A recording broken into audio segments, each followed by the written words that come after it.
జై శ్రీరామ్. అందరికీ కూడా మనం ముందుగా శ్రీరామనవమి శుభాకాంక్షలు చెప్పుకుందాం. రేపు మనం సీతారాముల కళ్యాణం చేసుకుంటాం. దాని ముందు రోజున కూడా మనం ఒకసారి రాముడికి అంటే మన మన వివాహ కార్యక్రమాల్లో ముందు రోజున మనం స్నాతకం ఇలాంటి కార్యక్రమాలన్నీ ఉంటాయి.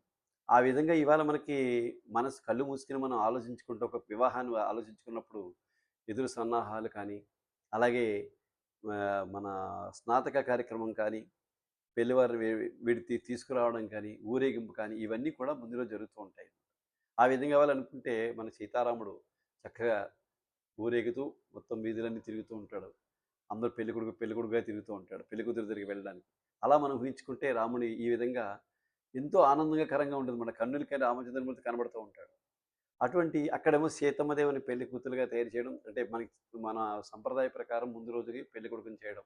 అలాగే అక్కడ పెళ్ళికూతురుగా ఆవిడని ఇక్కడ చేస్తూ ఉంటారు. ఇక్కడ రాముడిని పెళ్ళికొడుకుగా చేస్తూ ఉంటారు. అక్కడ సీతమ్మ దేవుని పెళ్ళికొడుకు చేస్తూ ఉంటారు. ఆ విధంగా ఇక్కడ మనకి ఈ కార్యక్రమంలో కళ్యాణం ముందు రోజుని చక్కగా రాముడిని ఆ పెళ్ళికొడుకుగా మనం ఊహించుకుంటే జగన్మోహనాకారంగా కనబడతాడు. మామూలుగా కోదండబాణి పట్టుకుని అతను కనిపిస్తే సీతారాముడు చాలా చక్కటి అందగాడు కాబట్టి కనిపిస్తాడు. కానీ ఇంక పెళ్ళికొడుకుగా తయారు చేస్తే ఇంకా మనోహరంగా కనిపిస్తాడు. అటువంటి రామచంద్రమూర్తి కళ్యాణం మనం రేపు చేసుకోబోతున్నాం. అందరూ కూడా చక్కటి ఆనందకరంగా మనం అలాంటి దాన్ని మనం ఎగ్జాంపుల్ చెప్పుకుంటే శ్రీరామచంద్రమూర్తి నామం ఆఖరికి ఎంత అంటే ఒక చిలుక పలికింది రామనామాన్ని. ఏమీ తెలియని ఒక అంటే అడవిలో అందరిని దారి వెళ్ళిపోతే మనం దోచుకునే ఒక మూర్ఖుడు. అటువంటి వాడు కూడా రామనామంతో పునీతుడై ఒక వాల్మీకిగా మారాడు.